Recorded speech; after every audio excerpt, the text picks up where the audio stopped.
गुरु दक्षिणा की बात आती है वो भावना की है। सारा का सारा खेल श्रद्धा का ही है। जब विश्वामित्र दशरथ के पास जाते हैं, फ्रीक्वेंसी मैच नहीं होती है कि संत के पास में कुछ देने के लिए नहीं, लेने के लिए जाया जाता है। अलग अलग लोगों से अलग अलग तरीके से गुरु दक्षिणा लेते थे। भावना पूर्वक है। ये सुनने के इतने आदी हो गए। एक बार जब द्रोणाचार्य वहां पहुंचे, गुरु का काम उस भार को ही उतारना है और क्या करना है, जिससे तीर चला सकते हैं वो ही अंगूठा मारते हैं। उससे बड़ी गुरु दक्षिणा नहीं हो सकती। पर्दे के पीछे क्या है? गुरु ने मुझे मार्ग दिखाया, गुरु जी मेरे साथ चलते रहे। एक बार भूल से कबीर पे पांव रख दिए। ये उनका उद्देश्य नहीं है। आज ज्ञान बांट रहे हैं और ग्लोरीफाई कर रहे हैं। Think of yourself, that is my guru दक्षिणा। श्रद्धा होगी तो भीतर का खजाना मिलेगा, क्योंकि यहाँ ना कस्में हैं, ना वादे हैं, ना रिश्ते हैं, ना नाते हैं। अपने अस्तित्व का भार उतारना। गुरु मेरी पूजा, गुरु गोविंद, गुरु मेरा पार ब्रह्मा, गुरु भगवंत। गुरु मेरी पूजा, गुरु गोविंद, गुरु मेरा पार ब्रह्मा, गुरु भगवंत। गुरु पूर्णिमा का मूड ऑन चल रहा है। और देखिए, ये भजन मैं सोच के आई और पहले इन लोगों ने वही भजन गा लिया, तो गुरु भी हमारे साथ हो गया है। कहाँ कनेक्शन जोड़ देता है नहीं मालूम। और गुरु शिष्य का एक और रिलेशनशिप है जो बहुत अनोखा है, अलग है और बहुत भावनापूर्वक है। गुरु शिष्य का रिलेशनशिप एक और मोड़ लेता है जब गुरु दक्षिणा की बात होती है। जब गुरु हमको ज्ञान देता है, हमारा जीवन निखारता है, अलग अलग तरीके से हमको समझाता है, दुनियादारी, स्पिरिचुअलिटी, दुनियादारी भी समझाता है, क्योंकि दुनिया में रह के हमको स्पिरिचुअलिटी कैसे अपनाना है वो सिखाता है। व्यवहार अच्छा रखो, भगवान की पूजा करो, भगवान से मिलाता है हमको। तो जब गुरु दक्षिणा की बात आती है वो भावना की है। भावना से हम क्या हमारे गुरु को दे सकते हैं वो गुरु दक्षिणा के रूप में गुरु स्वीकार करता है। भावना से कोई धन देना चाहता है गुरु दक्षिणा में, कोई सेवा देना चाहता है, और कोई तरीके से कि अगर मैं ये कर दूं, आपके लिए ऐसा कुछ ला दूं, या मैं ऐसा कर दूं। और यहाँ गुरु कभी एक्सेप्ट करता है और कभी नहीं एक्सेप्ट करता है गुरु दक्षिणा वो रूप का। वो कहता है नहीं, मुझे गुरु दक्षिणा ये रूप में चाहिए, तुम जो देना चाहते हो वो मुझे नहीं चाहिए, मुझे गुरु दक्षिणा ये रूप में चाहिए। अब यहाँ हमको लगता है कि अरे गुरु को जो हमारा मन है, जो हम देना चाहते हैं, वो क्यों नहीं एक्सेप्ट होया जा रहा है, क्यों प्रॉब्लम है उनसे। बाद में समझ आता है कि जब अगर उन्होंने कह दिया कि गुरु दक्षिणा में तुमको ये देना है, तो ये सोच लीजिए कि वो तो देना ही है। अगर हमको समझ में नहीं आ रहा है और लगता है कि क्यों ऐसा मांग रहे हैं, लेकिन वो हमारे कल्याण के लिए ही होता है, और वो सिर्फ गुरु को मालूम है कि इससे मैं ये गुरु दक्षिणा इस प्रकार से लूँगा। क्योंकि हमने स्वामी जी के पास देखा है, अलग अलग लोगों से अलग अलग तरीके से गुरु दक्षिणा लेते थे। गुरुजी बहुत बार ऑफ़र करे, आश्रम में पैसे लगा देता हूँ, मैं ये कर देता हूँ, मैं वो कर देता हूँ। कभी भी स्वामी जी एक्सेप्ट नहीं किए। No, wait Jain, wait, I will use you for my personal use. अरे आश्रम के लिए देना चाह रहे हैं, अब आप बोल रहे हैं कि पर्सनल यूज़ करना चाह रहे हैं। तो गुरु को मालूम है कि मैं क्या लूँ और क्या दे सकता हूँ, क्योंकि वो शिष्य क्या कल्याण चाहता है, और कल्याण वो अलग अलग तरीके से अलग अलग रूप में हमको देता है। विश्वामित्र और राम का सुना ही है आप। बहुत बार गुरु मांगता है दक्षिणा, मांगता है, सामने वाला तैयार नहीं है तो भी मांगता है। जब विश्वामित्र दशरथ के पास जाते हैं कि मुझे राक्षस सता रहे हैं, मेरे यज्ञ पूरा नहीं हो रहा है, मेरी साधना बीच में रुक जा रही है, तो मेरी सहायता कीजिए और राक्षस को मारने के लिए। दशरथ राजा हैं, ले जाइए मेरी सेना, ले जाइए, वो राक्षस को मार देंगे और वापस भेज देना। वो बोलते नहीं, मुझे तो राम चाहिए। दशरथ शौक में, अरे मैं मेरी सेना दे रहा हूँ, राम छोटा है, मैं राम को कैसे भेजूँ? आप मुझे ले जाइए ना, मुझे ले जाइए, मेरी सेना को ले जाइए। राम अभी बच्चा है, वो सक्षम नहीं है। लेकिन विश्वामित्र तो अड़े रहे कि गुरु दक्षिणा के रूप में अगर मुझे चाहिए तो राम चाहिए। दशरथ का उनका वार्तालाप चलता रहता है, लेकिन न दशरथ उनको मना सक रहे हैं और न ये हट रहे हैं। तो अंत में कहते हैं कि मुझे गुरु दक्षिणा में राम चाहिए। ऐसा जिद रखे कि अब दशरथ के पास कुछ चॉइस ही नहीं था, अब गुरु दक्षिणा के रूप में चाहिए तो देना ही पड़ेगा अगर गुरु मांगा है तो राम को ले जाते हैं। उनकी साधना में जो विघ्न थे राक्षसों का, उनका वध करते हैं राम, और राम का भी कल्याण होता है। तो गुरु कोई भी रूप में गुरु दक्षिणा मांग सकता है। अगर हम दे रहे हैं और उन्हें स्वीकार है वो रूप तो वैसे ले लेंगे, नहीं तो सामने से मांग लेंगे, क्योंकि यहाँ कल्याण, सबका कल्याण ही एकमात्र उनका लक्ष्य है। दक्षिणा में भी कल्याण होना है, वो एकमात्र लक्षण है उनका, जो है एक संकल्प कि ये पूरा होना है और मेरे इस शिष्य को आगे बढ़ाना है। ये तो हो गई राम और विश्वामित्र की बात। एकलव्य और द्रोणाचार्य, ये तो सब जानते हैं। एकलव्य द्रोणाचार्य से मिला भी नहीं, और अगर मिलता तो कह देते कि तुम तो ट्राइबल हो, मैं नहीं दूंगा शिक्षा। तो इसलिए उसने मूर्ति बना ली द्रोणाचार्य की, और उनको सामने रख के अपना तीर का जो सीखना था, तीर चलाना, वो सब उनको मूर्ति के रूप में सामने रख के सीखा।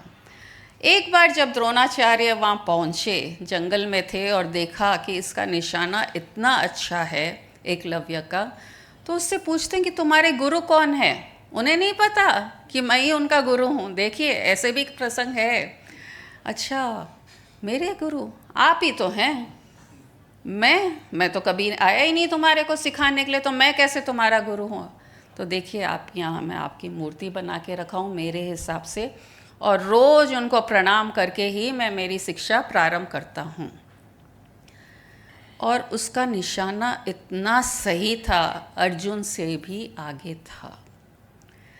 तब द्रोणाचार्य कहते हैं, मुझे गुरु दक्षिणा में क्या दोगे? अरे वो सिखाए नहीं, वो आए नहीं, लेकिन उसने गुरु मान लिया, तो अब गुरु दक्षिणा मांग रहे, ये सही है क्या? कैसे मांग सकते हैं? लेकिन नहीं, गुरु का पद है ना, और उसने गुरु माना है, तो बोलते हैं कि गुरु दक्षिणा देनी पड़ेगी।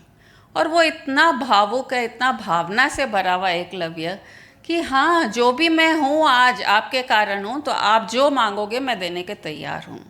वो कहते हैं सोच लो, क्योंकि मैं तुम्हारे सामने नहीं था, तुम उस मूर्ति से कर रहे थे सीखने का काम। बोला नहीं, मुझे पूरा विश्वास है कि जो मैं आज हूँ वो आपके कारण हूँ, और आप जो मांगोगे मैं देने को तैयार हूँ। क्या मांगते हैं? जिससे तीर चला सकते हैं वो ही अंगूठा मांगते हैं। यहाँ सबके मन में ये प्रश्न आता है कि कितने सेल्फिश है वो द्रोणाचार्य। अर्जुन अपने शिष्य को आगे रखने के लिए उन्होंने एकलव्य को आगे बढ़ने नहीं दिया। यहाँ सीक्रेट ये है कि अगर एकलव्य बड़ा धनुर्धर बन जाता, उसका ईगो ऐसा बढ़ता था कि वो सबका नाश कर सकता था। अभी तो न्यूट्रल स्टेज में है, भावना है, खाली सीख रहा है, और आगे चल के नाशवान भी हो सकता था ईगो के कारण, क्योंकि इतना परफेक्ट था वो धनुष चलाने में। तीर और धनुष के उसमें। तब जब एकलव्य अंगूठा 1 मिनट भी नहीं सोचा, काट के दे दिया। बेसिकली उसने अपना ईगो का नाश वहीं कर दिया। तो गुरु अलग रूप से गुरु दक्षिणा मांग सकते हैं। भयानक था, दर्दनाक था, लेकिन आगे के जीवन के लिए उसके लिए कल्याणकारी था। ये हुई एक गुरु दक्षिणा एकलव्य और द्रोणाचार्य की। एक और गुरु दक्षिणा पांडव और कौरव से मांगते हैं द्रोणाचार्य। उनका वो जब आश्रम में रहते हैं, गुरुकुल में रहते हैं, सब विद्याएं सीख लेते हैं और जाने वाले होते हैं, तब द्रोणाचार्य कहते हैं कि गुरु दक्षिणा के रूप में मुझे, सामने से मांग रहा है गुरु, मुझे द्रौपद को बंदी बना के लाके दो। द्रौपद राजा है, उसको बंदी बना के लाके दो। अरे अभी तो ये बच्चे हैं, अब जा रहे हैं दुनियादारी में वापस अपने राज्य में, और कहते हैं कि उनको पकड़ के लाओ और बंदी बना के लाओ। अब गुरु की इच्छा है, गुरु दक्षिणा के रूप में मांगी गई है। कौरव तो हार जाते हैं उन बात में, लेकिन पांडव, अर्जुन था उनके साथ, तो वो द्रौपद को बंदी बना के द्रोणाचार्य के पास ला देते हैं। यहाँ भी यही प्रश्न उठता है कि कितने मतलबी हैं द्रोणाचार्य। उनका एक प्रसंग में वो दोस्त थे, द्रोणाचार्य और द्रुपद जब गुरुकुल में थे तब दोस्त थे। वहाँ अमीरी गरीबी नहीं है, राजा रंक नहीं है, लेकिन जैसे ही वो अलग हुए वो बहुत तरक्की किए और द्रौपद राजा बन गया। एक बार द्रोणाचार्य इतनी तकलीफ में आ गए, आर्थिक तकलीफ, पैसे नहीं है, खाना नहीं है, तो सोचा अरे वो तो मेरा दोस्त है, अब राजा बन गया, उससे जाके मैं हेल्प मांग लूँगा और वो मुझे हेल्प करेगा क्योंकि वो मेरा दोस्त है। और जैसे ही वहाँ गया, धुतकार आ गया द्रौपद से। वो उनको इतना खराब लगा कि जो गुरुकुल में हम पढ़े हैं, जहाँ हम साथ रहे हैं, ये तो अलाउड ही नहीं है ऐसे धुतकारना, ये ऐसा गलत एक्शन लेना। कोई मदद के लिए आया है और वो ऐसा धुतकारे, मैं तो दोस्त हूँ, और कोई आएगा तो वो कितना धुतकारेगा उसको। तो इसलिए वो बंदी बना के बुला रहे हैं कि अरे ईगो के सामने गलत गलत डिसीशंस होते हैं, इसलिए ईगो इसका ख़त्म करना है। गुरु दक्षिणा गुरु का स्वरूप और कल्याण ही है। गलत एक्शन में भी कल्याण है। ऐसी एक और कहानी है, कहानियाँ बहुत है गुरु दक्षिणा की। कबीर और रामानंद। कबीर कभी भी, कबीरदास जी जो संत हुए हैं, वो रामानंद जी को अपना गुरु बनाना चाहते थे, लेकिन वो नहीं बना रहे थे। वो नहीं बना रहे थे तो वो क्या करते थे, कबीरदास जी भी ठीक है वो नहीं बना रहे हैं तो जहाँ नहाने जाते थे नदी पे, रोज़ वहाँ वेट करते थे कबीरदास जी कि वो नहाने आएंगे और मेरी दृष्टि उन पे पड़ेगी, बस मेरे लिए उतना काफ़ी है। वो रोज़ इंतज़ार करते थे, रोज़ आते थे, नहाते थे, चले जाते थे। एक बार भूल से कबीर पे पाँव रख दिए, और वो मुस्लिम थे ना, मुस्लिम क्या पैदा हुए, तो रामानंद जी राम राम बोल दिया, क्योंकि उनका मंत्र वो था राम राम। अरे पैर लग गया उसके ऊपर, और कबीरदास ने ये सोच लिया कि अरे गुरु मंत्र मिल गया मुझे, तो वो खुश हो गए वो बात से और राम राम का गुरु मंत्र जपते रहे, राम को ग्लोरीफाई करते रहे और गुरु दक्षिणा इस रूप में गुरु को दे दिए। तो कैसे कैसे अलग अलग तरीके से हमारे शास्त्र बता रहे हैं कि गुरु दक्षिणा कैसी दी जाती है। एक और शिष्य थे तमिलनाडु में, बहुत अच्छे थे, लेकिन एक प्रॉब्लम थी उनके साथ, गुस्सा। कोई के साथ भी बस 1 सेकंड में इतना गुस्सा कि कंट्रोल नहीं होता था।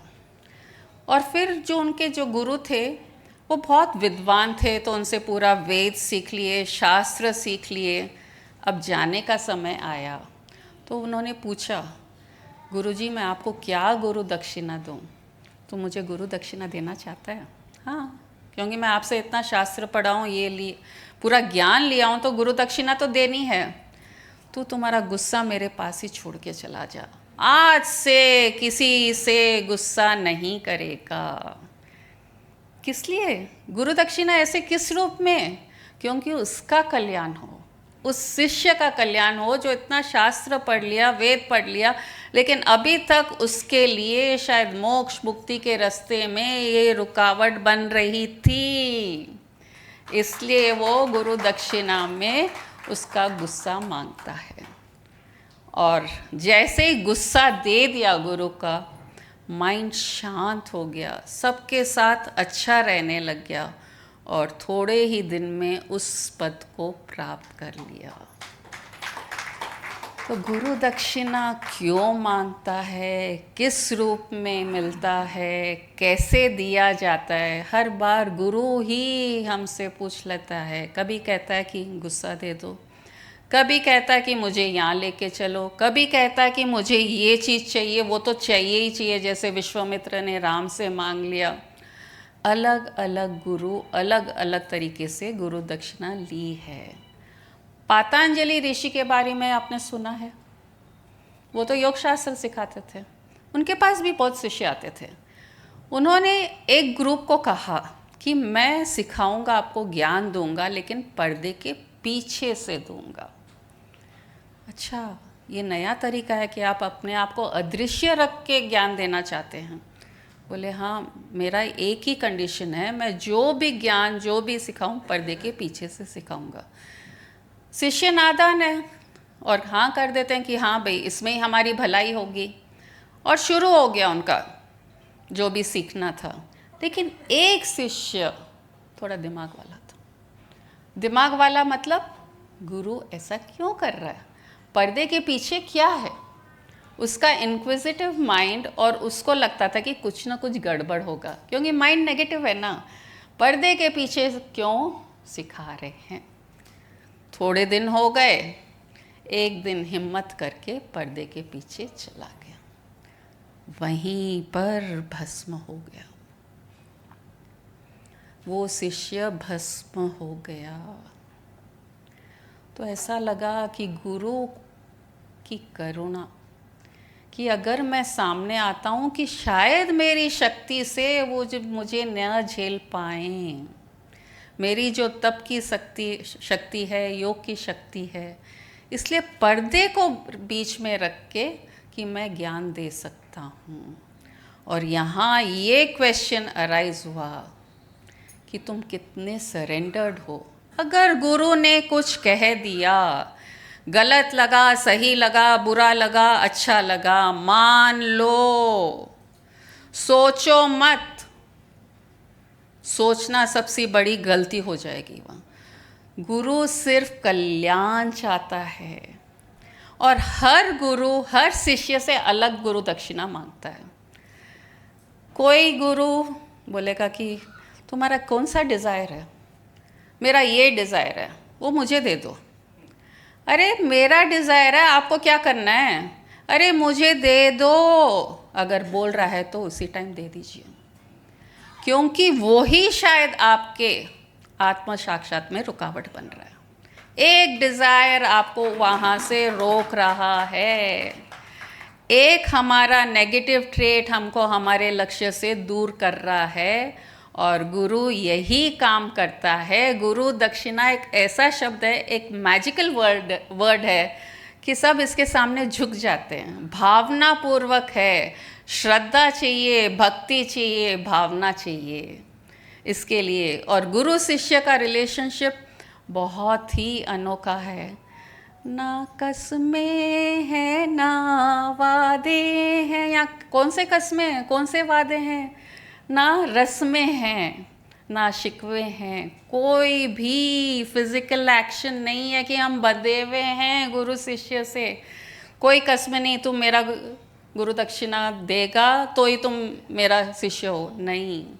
कोई कसमें नहीं हैं, कोई वादे नहीं हैं। यहाँ सिर्फ एक भावना का रिलेशनशिप है, और भावना इतनी स्ट्रॉन्ग रहने पड़ेगी कि जो मांगे दक्षिणा के रूप में, पैसे मांगे दे दीजिए। कहते हैं गुरु स्वामी जी कहते थे, कोई आते थे, मेरी बेटी की शादी नहीं हो रही है। अच्छा, तुम्हारी बेटी की शादी नहीं हो रही? अरे वो देख, वो बैठा है ना, स्वामी जी बोलते थे, उसकी बेटी वो बहुत गरीब है, उसके पास पैसे नहीं है शादी, तुम उसकी शादी कर दो। अरे मैं मेरी बेटी की शादी की बात कर रहा हूँ और वो बोल रहे हैं कि उसकी बेटी की शादी कर दो। लेकिन कनेक्शन की अगर तुम उसका करोगे तो तुम्हारी बेटी की हो जाएगी। वो हम नहीं समझ पाते हैं। गुरु का एक ही लक्ष्य, एक ही कार्य कि सबका कल्याण हो। अलग अलग रूप में कोई ना कोई किसी अलग अलग स्टेशन पे रुके हुए हैं।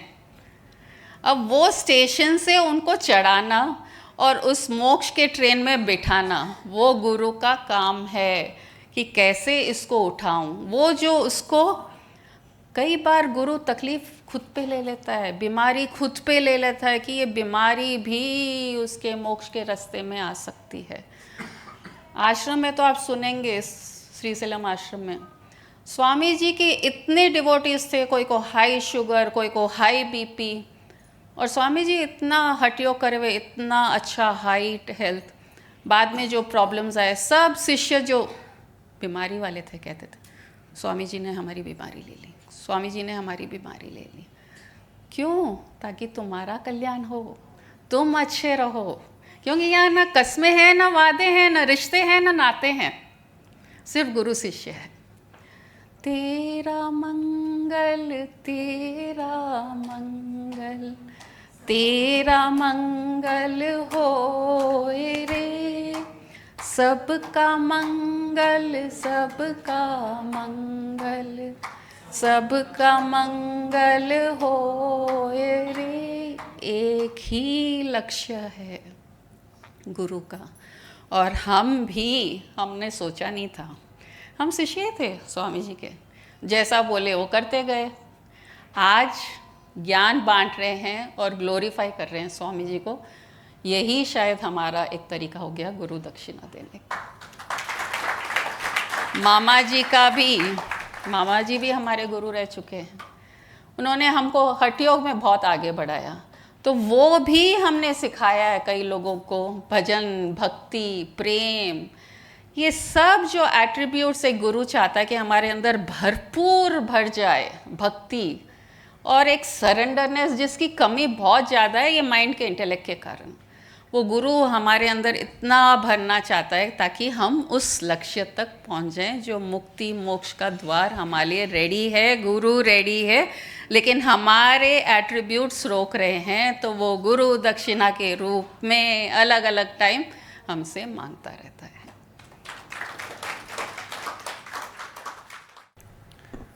गुरु शिष्य के बीच में एक बहुत बड़ा जो संबंध होता है वो है श्रद्धा का संबंध। गुरु दक्षिणा भी उस श्रद्धा के बलपूर्वक ही एक आभार प्रकट करने का एक तरीका होता है। जहाँ श्रद्धा नहीं है वहाँ गुरु चाहे कितना भी ज्ञान दे दे, कल्याण करने की कोशिश करे, लेकिन उनकी श्रद्धा न होने के कारण वो कल्याण उनका रुक जाता है। और जहाँ श्रद्धा है वहाँ बेझिझक वो गुरु का ज्ञान लेता है, गुरु के समीप रहता है और अपने कल्याण के मार्ग पर बहुत आगे, बहुत जल्दी, बहुत तेज़ी से बढ़ जाता है। सारा का सारा खेल श्रद्धा का ही है। जितनी गुरु में श्रद्धा उतना हमारा कल्याण। परफेक्ट इक्वेशन है, परफेक्ट इक्वेशन है। जितनी श्रद्धा उतना कल्याण, उससे ज़्यादा कल्याण भी नहीं हो पाएगा। गुरु की कोशिश रहती है कि कल्याण इसका पूरा हो, इसलिए बार बार अलग अलग तरीके से गुरु शिष्य के पास जाता है, शिष्य को बुलाता है, उसकी जो कमियां है उससे उसको छुड़ाना चाहता है, उससे ऊपर उठाना चाहता है। होती है, शिष्य की अपनी मजबूरियां होती है, वो उस टाइम में छोड़ने को तैयार नहीं है। छोड़ने को तैयार नहीं है का अर्थ है कि अपने कल्याण के लिए तैयार नहीं है। कोई भी वो इच्छा, कंडीशन, इम्प्रेशन, अपना स्वार्थ, अपने संस्कार, कुछ भी अगर गुरु के कहने पर भी वो छोड़ने को तैयार नहीं है, उसका मतलब है कि वो अपने कल्याण की ओर बढ़ना नहीं चाहता है अभी। इवन तो उसका टाइम आ गया है, क्योंकि गुरु को तो पता है कि इसका टाइम सही है और इससे मैं छुड़ा दूंगा तो इसका कल्याण कर दूंगा। लेकिन चूंकि वो हर इंसान अपना एक अस्तित्व लेके चलता है, उस अस्तित्व को ही हम अहम भाव, अहंकार, खुदी, कुछ भी नाम दे दो उसको, अपना अस्तित्व ही जो है हमको हमारे कल्याण के लिए रोकता है। अक्सर इंसान सोचता नहीं है कि मैं संसार में आया क्यों, मेरा पर्पस क्या है। कितने लोग हैं जो सोचते हैं कि मेरा उद्देश्य क्या है, क्यों आया हूं संसार में, मनुष्य योनि क्यों मिली है, मैं कुत्ता बन के क्यों नहीं आया, गधा बन के क्यों नहीं आया, पक्षी क्यों नहीं बना, मछली क्यों नहीं बना, इंसान क्यों बना, फिर इंसान में मेरी पांचों कर्मेंद्रियां, ज्ञानेंद्रियां सही सलामत है, बुद्धि है, ये सब किस लिए मिली है, इसका पर्पस क्या है, उद्देश्य क्या है। बहुत कम लोग सोचते हैं, बहुत कम लोग सोचते हैं। रोजमर्रा की जिंदगी जैसी आती जाती है वैसे जीते जाते हैं, इच्छाएं पूर्ति करते जाते हैं, इंद्रियों की संतुष्टि के लिए जीवन जीते रहते हैं। ये उनका उद्देश्य नहीं है, और किसी बड़े उद्देश्य की प्राप्ति के लिए ये चीजें मिली हुई है, ये हम नहीं समझते हैं। और जो लोग समझते हैं, जो समझना शुरू कर देते हैं, वो कहीं ना कहीं गुरु को ढूंढते हैं, गुरु के पास जाने लग जाते हैं। लेकिन केवल जाने से भी नहीं होगा, फिर भीतर श्रद्धा कितनी बनती है गुरु के प्रति। श्रद्धा थोड़ी ज़्यादा बनती है अगर उनकी इच्छाओं के अनुसार गुरु कुछ बातें बोलता है तो थोड़ी श्रद्धा बनती है, और उनके इच्छाओं के विपरीत, उनके नेचर के ऑपोजिट, उनकी सोच के विपरीत ऑपोजिट अगर गुरु बोलता है तो थोड़ी श्रद्धा, वहाँ फ्रीक्वेंसी मैच नहीं होती है, वहाँ कल्याण रुक जाता है। जब तक पूर्ण रूप से श्रद्धा नहीं बनेगी गुरु में, हम भी पूर्ण नहीं हो पाएंगे। श्रद्धा ही है जो हमको पूर्णता देती है, श्रद्धा ही हमको पूर्णता देती है। श्रद्धा बोला भी उसी को जाता है जिसमें पूर्ण श्रद्धा है, और वही हमें पूर्णता का एहसास कराती है। और जो भी गुरु दक्षिणा की, जो गुरु माँ ने बात की, वो है आभार प्रकट करने की, कि गुरु से मुझे ज्ञान मिला, गुरु से मुझे ध्यान मिला, गुरु से मुझे व्यवहार मिला, गुरु से मुझे जीवन जीने का तरीका मिला, गुरु से मुझे जीवन के उद्देश्य का पता चला कि मेरे जीवन का उद्देश्य क्या है, वो पता चला। गुरु ने मुझे मार्ग दिखाया, गुरु जी मेरे साथ चलते रहे, गुरु मेरे मंजिल तक साथ चलने का उन्होंने वादा भी किया। वादा है, न वादे न कस्में कह रहे हैं, ये वादा है। दूसरे मटेरियलिस्टिक वादे के जैसे नहीं है। हाँ, गुरु के साथ वादा भी है, कस्में भी है। लेकिन कई बार सब गुरु ही लेता है। हाँ, गुरु लेता है, वही भी मैं कह रहा था कि गुरु तो वादा कर देता है, कसम भी ले लेता है इसका कल्याण करूंगा, लेकिन वो एक तरफा हो जाता है कई बार। जब दो तरफा वादे जुड़ जाते हैं, दो तरफों के कल्याण के जब वादे, रिश्ते, नाते, कस्में जुड़ जाती है, तो फिर कोई कल्याण होने से उसको नहीं रोक पाता। गुरु का वादा हमारा वादा, गुरु की कसम हमारी कसम, गुरु का रिश्ता शिष्य का रिश्ता, ये अगर जुड़ जाए तो सॉकेट में प्लग लगाने जैसा हो गया। फिर इलेक्ट्रिसिटी तो आनी पड़ेगी, कहाँ जाएगी वो? ये जुड़ना पड़ेगा, ये जुड़ना पड़ेगा, और ये जुड़ने से ही वो गुरु दक्षिणा फिर प्रकट होती है, जिसे आभार प्रकट करने का एक तरीका माना जाता है। आभार क्या है? मुझे अभी ऐसे रिवील हुआ कि आभार का मतलब है अपना भार उतारना। अपना भार उतारना, अपना भार गुरु के चरणों में अर्पित करना, वो आभार है। जो कुछ हम एक भार लेके चल रहे हैं, भार मतलब वजन, जो भार लेके चल रहे हैं, गुरु का काम उस भार को ही उतारना है। और क्या करना है? अंदर से आभार तो हम है ही है। आभार मतलब बिना भार वाले, बिना भार वाले तो हम हैं, लेकिन हमने एक काल्पनिक इमेजिनरी भार सर पे ले लिया है। जैसे वो बैलगाड़ी के नीचे कुत्ता चल रहा है और सोच रहा है कि सारा सामान मैं मेरे कंधों पे उठा के चल रहा हूं। बैलगाड़ी पे सामान भरा हुआ है, कुत्ता नीचे चल रहा है और सोच रहा है कि ये सामान का भार मेरे ऊपर है। ऐसे ही है, सारी दुनिया का भार, परिवार का भार, ध्यान का भार, इजराइल ईरान का भार,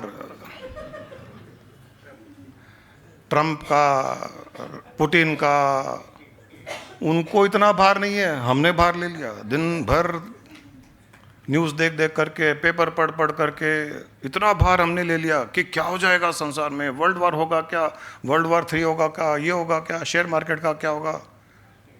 उनको किसी को मतलब नहीं है, हमने भार ले लिया। चलो वो भार फिर भी हटा सकते हैं, थोड़ा बहुत मोह माया हटा करके हम कुछ ज्ञान के द्वारा, समर्पण के द्वारा कर्मों का भार हटा सकते हैं। कुछ लोग परिवार का भार हटा देते हैं, गुरु को समर्पित कर देते हैं कि आप जानो, आपका काम जाने, ये परिवार आपका है, परिवार के हेड आप हैं।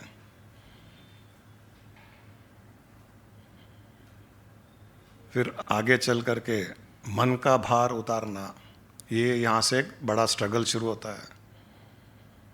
और फिर अंत में जाके अपने अस्तित्व का भार उतारना, अपनी इंडिविजुअल एग्जिस्टेंस का भार उतारना। जिस दिन ये भार उतरता है उस दिन आभार हो जाते हैं। ये इंडिविजुअल एग्जिस्टेंस ही है जो रोक रहा है, ये मेरा अस्तित्व ही तो मुझे रोक रहा है। जो मैं हूं उससे मुझे रोक रहा है। रमणा महर्षि को एक शिष्य ने, डिसाइपल ने पूछा कि what can I give you as guru दक्षिणा।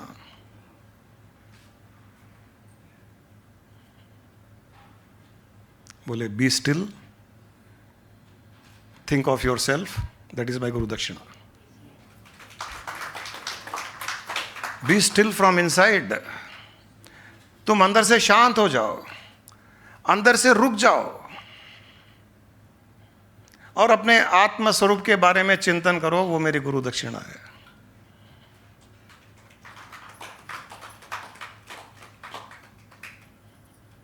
गुरु कभी कोई पैसा मांग ले, सेवा मांग ले, तो वो उसके अंगूठे के नाखून के बराबर भी नहीं मांगा उसने। वो तो हमारा भार उतारने के लिए मांग लिया होगा। लेकिन गुरु दक्षिणा में गुरु को ये चाहिए, you be still, still from inside, think of your self, be the self. उससे बड़ी गुरु दक्षिणा नहीं हो सकती।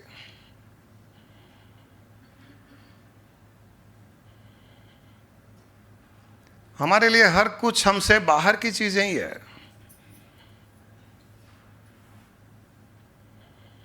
हम बाहर की चीजों को इतना वैल्यू देते हैं कि हम अंदर के संपत्ति को भूल जाते हैं, बाहर की संपत्ति को ही संपत्ति मानते हैं। अंदर की, भीतर की संपत्ति,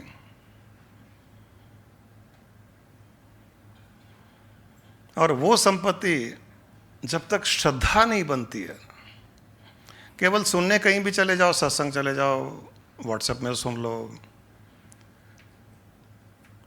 जब तक श्रद्धा नहीं बनेगी तब तक वो भीतर की संपत्ति का दरवाजा जो खुल जा सिम सिम वाला काम नहीं करता है। वो खुल जा सिम सिम वो श्रद्धा से खुलता है वो।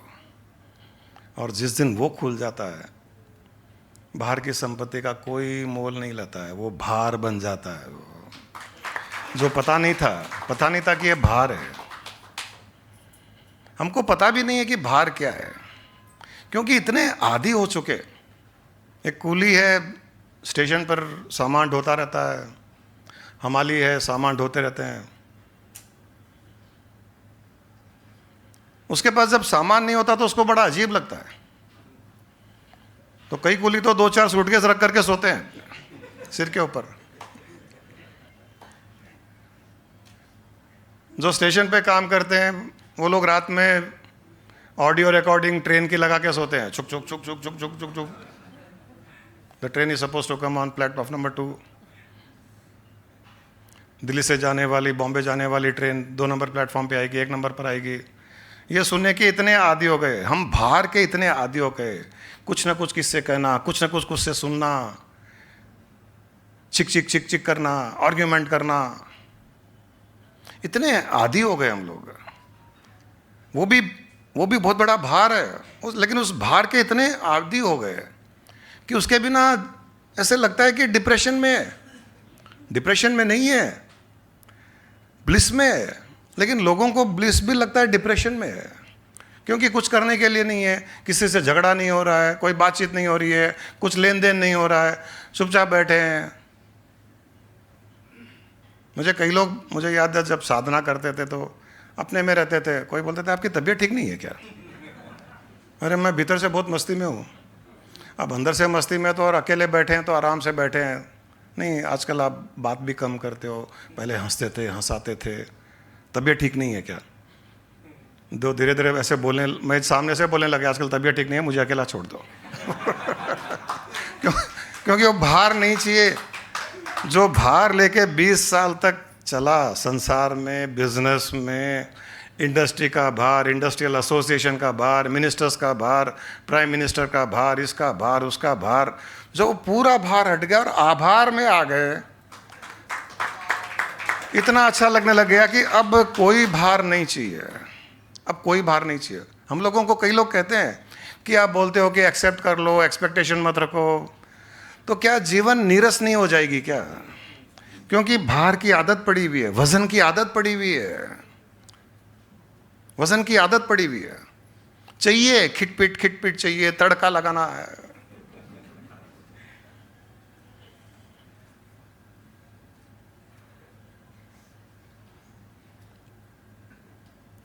इतनी आदत पड़ गई है हमको कि एक दिन नहीं होता तो मतलब घर में हस्बैंड वाइफ से भी कुछ आर्ग्यूमेंट, झगड़ा नहीं होता, लगता है कि शायद नाराज है। ये नहीं सोचते कि खुश है। अरे आज का दिन अच्छा गया, नहीं कुछ बात है, आज तो कुछ बात नहीं हुई अपनी। एक बूढ़े आदमी को, 90 साल का आदमी था, उसको किसी ने पूछा कि आप 90 साल के हो गए, आपकी लाइफ का बिगेस्ट अचीवमेंट क्या है? उसने कहा 1978 में एक बार मैंने अपनी पत्नी से आर्ग्यूमेंट जीता।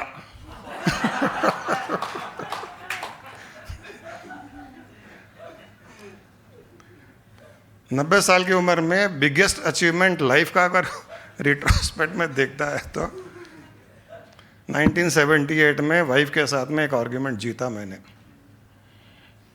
कितने आर्ग्यूमेंट्स हुए होंगे?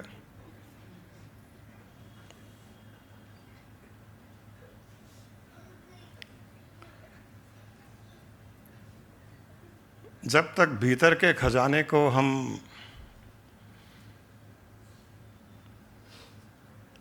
खोलेंगे नहीं, उस लॉकर को खोलेंगे नहीं,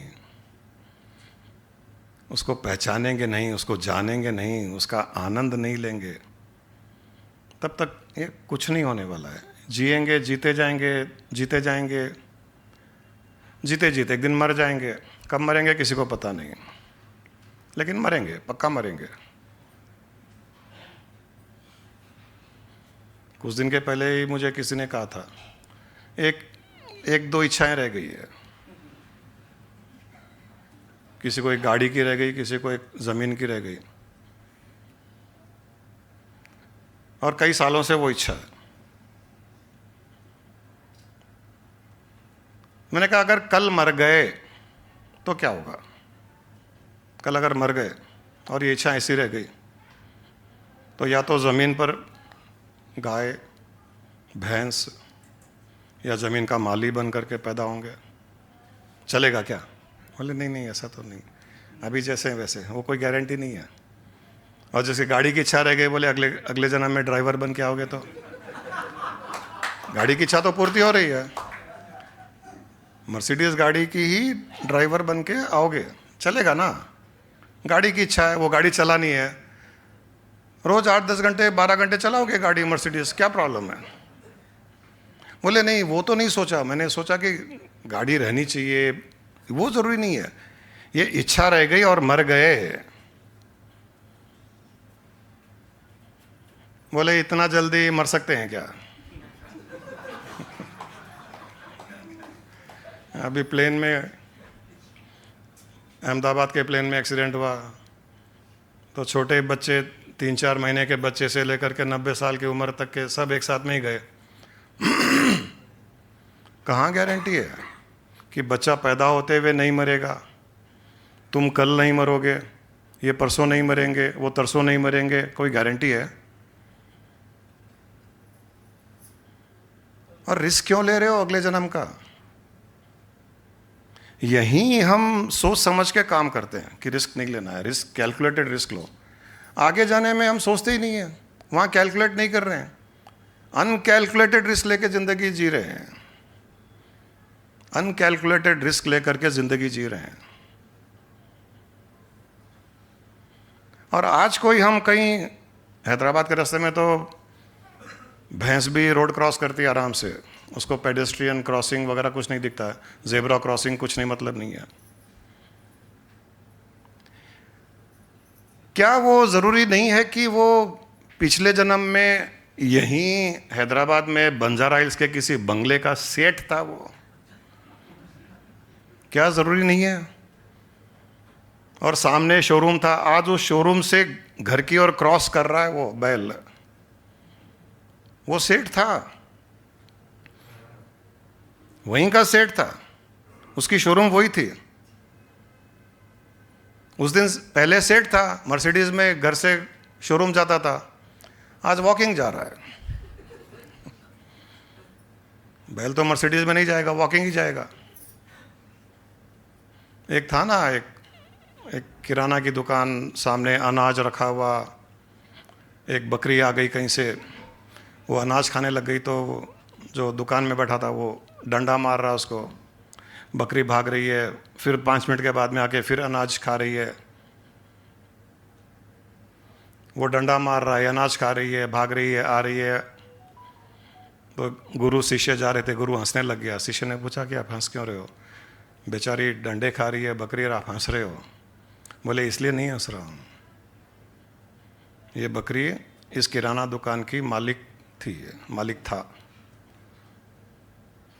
मर गया, दुकान से मुंह नहीं छूटा, बकरी के योनि में भी दुकान की ओर जा रहा है।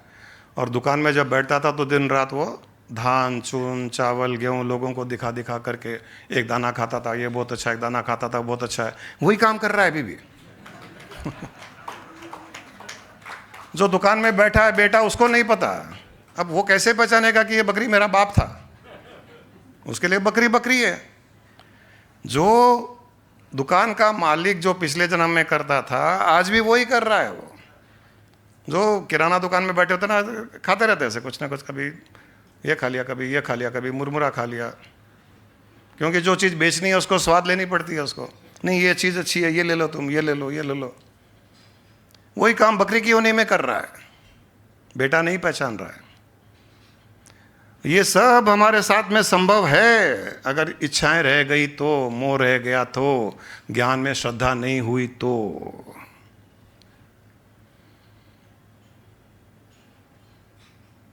श्रद्धावान लभ्यते ज्ञानम।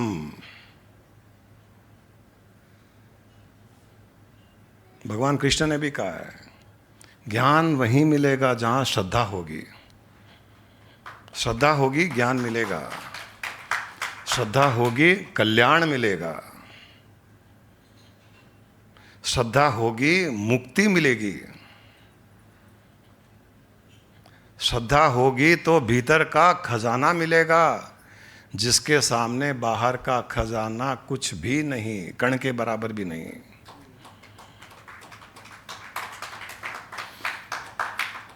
एक बहुत बड़े संत थे, कणाद। बड़े संत थे, भीतर से संत थे, ऊपर से गरीब थे, लंगोट पहन के रहते थे। उनका कणाद नाम इसलिए पड़ गया कि वो जो किसान खेतीबाड़ी करता है, तो खेतीबाड़ी के बाद में जब वो धान चुन अपना निकाल करके ले जाता है, तो पीछे जो ज़मीन पर जो धान के टुकड़े, छोटे छोटे टुकड़े गिर जाते हैं, उन टुकड़ों को उठा करके वो संत अपना काम चलाता था। मतलब किसी से भिक्षा भी मांगने नहीं गया, बस ज़मीनों में, खेतियों में जो भी मिल जाता था, कण, वो दाने चावल के, गेहूं के, कोई भी बाजरी के, वो उठा के लाता था, अपना निर्वाह करता था। ऐसे लोग फेमस भी हो जाते हैं। तो राजा को भी पता चला कि इतने बड़े संत हैं, तो उसने पता किया। बोले बहुत छोटी सी जगह, टूटा फूटा घर, टाइल्स टूटे हुए हैं, छोटा सा कमरा, एक लंगोट पहन के रहते हैं, सर्दी गर्मी में ऐसे ही रहते हैं। तो उन्होंने अपने सैनिकों को भेजा, मंत्री को भेजा कि इनको कुछ धन दे करके आओ। वो धन लेके गए तो वापस कर दिया उसने। राजा को लगा शायद थोड़ा कम धन भेजा होगा, थोड़ा ज़्यादा भेज दिया उन्होंने। मतलब होता है ऐसे कई बार, हमको कोई कुछ देता है, हम वापस देता, अच्छा ज़्यादा, गुरुजी को बड़ा चाहिए, ज़्यादा चाहिए। एक टी शर्ट दिया, हम वापस करते, अच्छा शायद दो ब्रांडेड टी शर्ट चाहिए, 2-3 टी शर्ट चाहिए, सोच लेते हैं। तो ज़्यादा धन भेजा राजा ने, उसने वापस कर दिया। राजा को लगा इतना धन दिया, आज तक किसी ने वापस नहीं किया, इसने वापस कर दिया, क्या बात है। तो एक दिन खुद गया, हाथी घोड़े पर धन लेकर के खुद गया, दर्शन किया और कहा कि ये सब आपके लिए। बोले राजा तू जा यहाँ से, गेट आउट। अब राजा को समझ में नहीं आया कि इतना धन देने के बाद भी कोई ले रहा नहीं, और लंगोट पहन करके बैठा हुआ है, बातें ऐसे करा जैसे सपराट है। मतलब राजा को भी इन्फीरियरिटी कॉम्प्लेक्स आने लग गया। वो ऐसा बैठा है, जा राजा जा, तो यहाँ से जा। एक लंगोट पहना हुआ राजा को ऐसे कहता है, और राजा के बाहर मंत्री, सेना, घोड़े, हाथी के ऊपर इतना लदा हुआ खजाना, और कहता है कि राजा तुझे यहाँ से जा। राजा वापस राजमहल आ गया। जाके उसने रानी से बात की कि देखो ऐसे एक संत का मुझे पता चला, मैं उसके पास में गया, उसको पहले धन भेजा, नहीं लिया उन्होंने, मैं गया, मैंने ऑफर किया, फिर भी नहीं लिया संत ने। मैं इतना देना चाह रहा था संत को, और संत ने कुछ नहीं लिया। रानी बहुत समझदार थी, अक्सर रानियां समझदार होती है ये पक्की बात है। जितने यहां राजा बैठे हैं ना, 1000% उनकी रानियां समझदार ज़्यादा है, ये मेरी गारंटी है। प्रॉब्लम राजाओं में है, रानियों में नहीं है। लेकिन ये सारे राजा रानियों को रोकते हैं, अक्ल नहीं है तुम्हारे में, ऐसे कहते हैं। अक्ल उनमें ही है, अक्ल उनमें है। हम सोचते हैं हमारे में बहुत अक्ल है, क्योंकि दुनिया में जाते हैं, पैसा कमाते हैं, हम सोचते हैं कि हम बहुत अक्लवान हैं। कुछ नहीं है अक्लवान, सबसे बड़े मूर्ख हैं। जितने राजा, या जो अपने आप को राजा मानते हैं, चलिए छोड़ो, सबको क्यों बोले।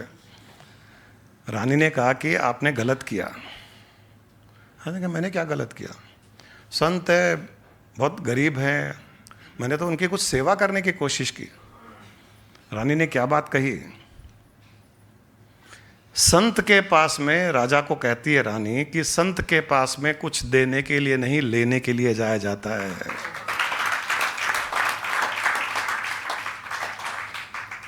ये एक छोटा स्टेटमेंट कि राजा संत के पास में देने के लिए नहीं, लेने के लिए जाया जाता है।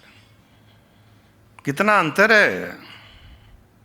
देने के लिए गया, रानी कहती है लेने के लिए जाओ। राजा को लगा मैं क्या लूँ, मेरे पास तो सब कुछ है। बोले नहीं, आपके पास कुछ बाकी है, जाइए आप लेने जाइए। फिर राजा आया, अकेला आया, बिना मंत्री के, बिना सैनिक के। उसने कहा कि मुझे माफ़ कीजिए, मैंने आपको कुछ देने की कोशिश की, आज मैं लेने के लिए आया हूँ। तब कर्णाद ने कहा कि राजा, 2 प्रकार की संपत्ति होती है। राजा ने कहा कि 2 प्रकार की संपत्ति क्या होती है? बोले एक भीतर की संपत्ति, एक बाहर की संपत्ति। तुम आज तक बाहर की संपत्ति में ही, बाहर की संपत्ति को ही संपत्ति मान रहे थे, लेकिन एक संत अपने भीतर की संपत्ति को जब जान लेता है, पहचान लेता है, उसमें स्थित हो जाता है, तब उसके लिए बाहर की संपत्ति विपत्ति बन जाती है। बाहर की संपत्ति संपत्ति नहीं है, विपत्ति है। राजा, तुमको कितना सोचना पड़ता है, कितना इंतजाम करना पड़ता है तुम्हारे बाहर की संपत्ति को बचाने के लिए। रात को नींद आती है क्या? दिन में चैन होता है क्या तुम्हारे पास? भीतर से आनंद है क्या? और बाहर की संपत्ति तो कभी भी चुराई जा सकती है। मेरे भीतर की संपत्ति को हाथ लगा के दिखा राजा।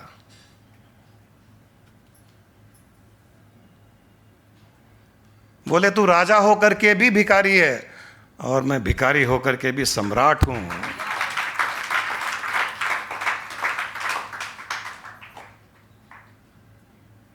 सम्राट भीतर से होता है। सम्राट कोई महल में रह कर के, कोई बड़े बड़े पद पर, कोई उसके सैनिक, उसके मंत्री, उससे सम्राट नहीं होता है। सम्राट तो भीतर की स्थिति है।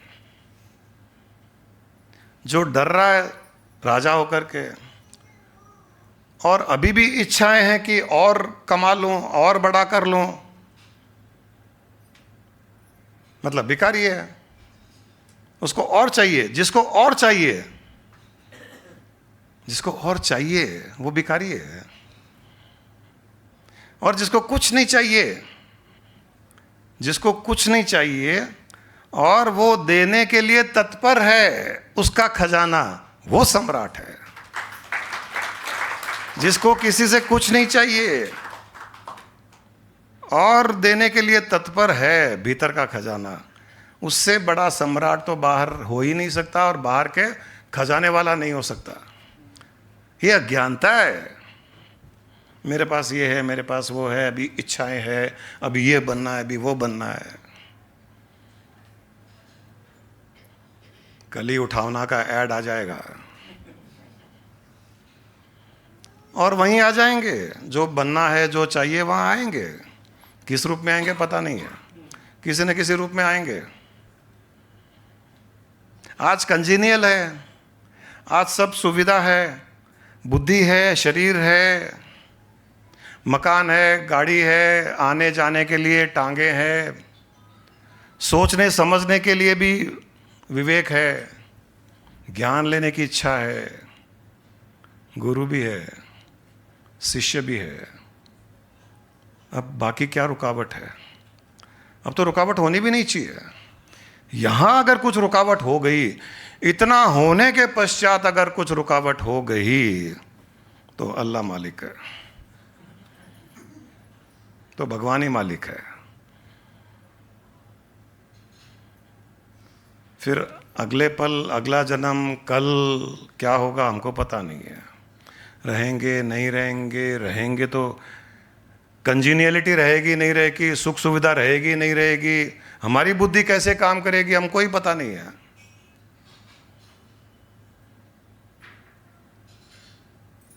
तो इसलिए सब कुछ रहते हुए, सब कुछ सुविधाजनक रहते हुए, कंजीनियल रहते हुए, उसी पल कंजीनियलिटी बनती क्यों है?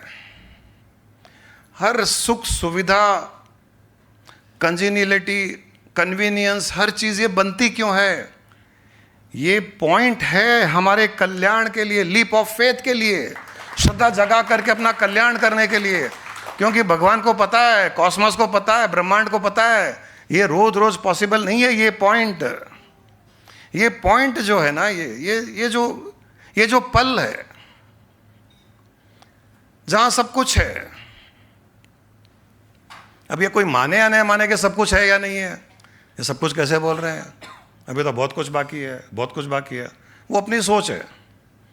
परंतु अगर खुद सोचे कि भाई मेरे पास शरीर है, हाँ भाई शरीर है, तभी तो यहाँ बैठे हैं, इंद्रियां है, मन है, बुद्धि है, चलो ये सब है, परिवार जितना भी है उतना है, रहने के लिए मकान, हाँ भाई खुद का है, किराए का है, कोई फर्क नहीं पड़ता, बंगला है या 1 बेडरूम का या 10 बाई 10 का रूम है, कोई फर्क नहीं पड़ता, छत है कि नहीं है, छत है, खाने के लिए मिल रहा है, भूखे नहीं सो रहे हैं, पानी मिल रहा है पीने के लिए, और क्या चाहिए, और क्या चाहिए।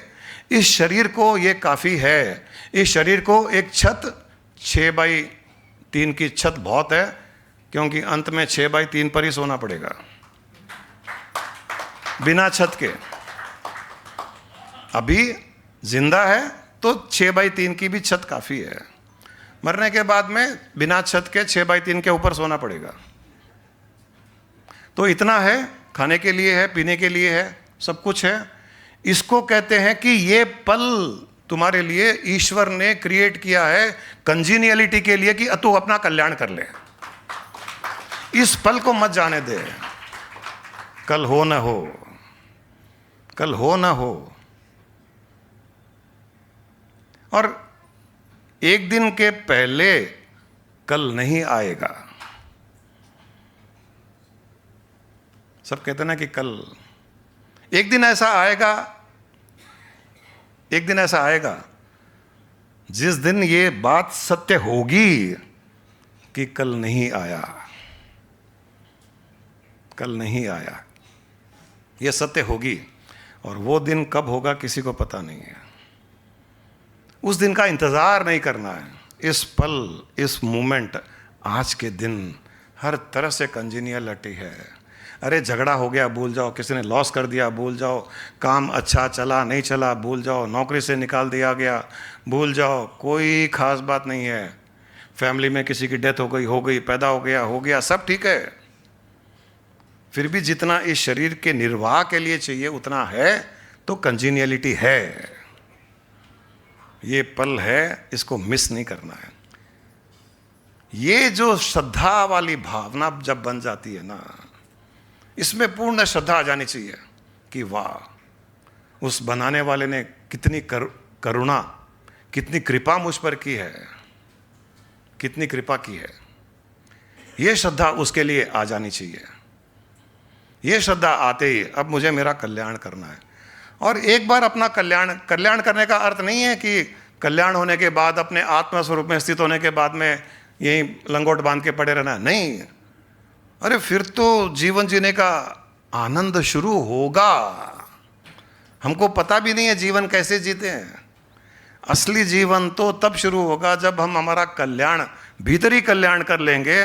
किसी से कोई मोह नहीं, किसी से कोई नफरत नहीं, किसी से कोई दुश्मनी नहीं, किसी से कोई हेट्रेड नहीं, कुछ नहीं, कोई भी भार नहीं, बिना भार वाले, टोटल आभार वाले। जब वो फील हो जाता है तब असली जीवन जीने का आनंद आता है।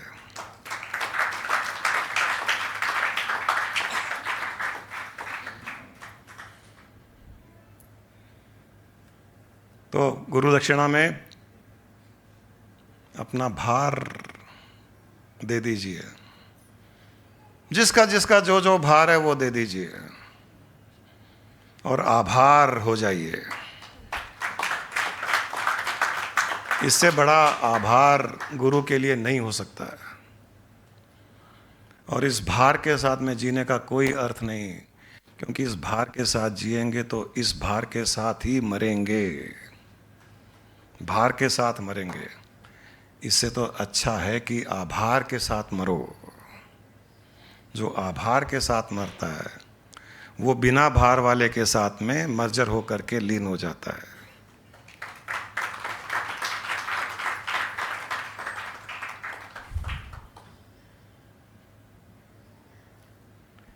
चलिए,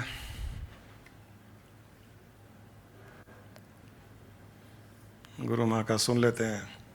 एंथम जो जो वो भी यही कह रहा है, हर सत्संग के एंड में यही कह रहे हैं कि अपना भार हटा दो।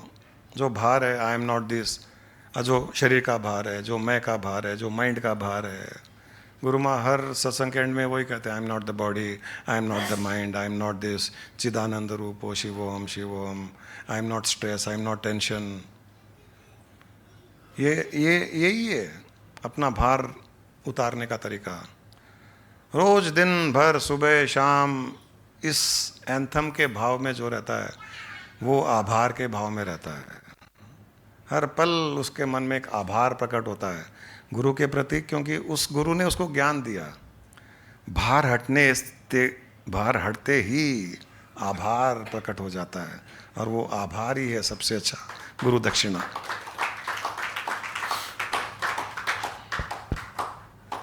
I am neither the body nor the senses. I am not the mind nor the wisdom. Pure consciousness I am. I am the formless Chidananda Rupo. Shivoham, Shivoham. Chidananda Rupo Shivoham Shivoham. I am not in bondage nor seeking liberation. I am not in tension nor in the stress. Pure consciousness I am. I am the formless Chidananda Rupo Shivoham Shivoham. Chidananda Rupo Shivoham Shivoham. I am the creator, I am the creation. My creation is for my recreation. Pure consciousness I am the formless Chidananda Rupo Shivoham Shivoham. Chidananda Rupo Shivoham Shivoham. Chidananda Rupo Shivoham Shivoham.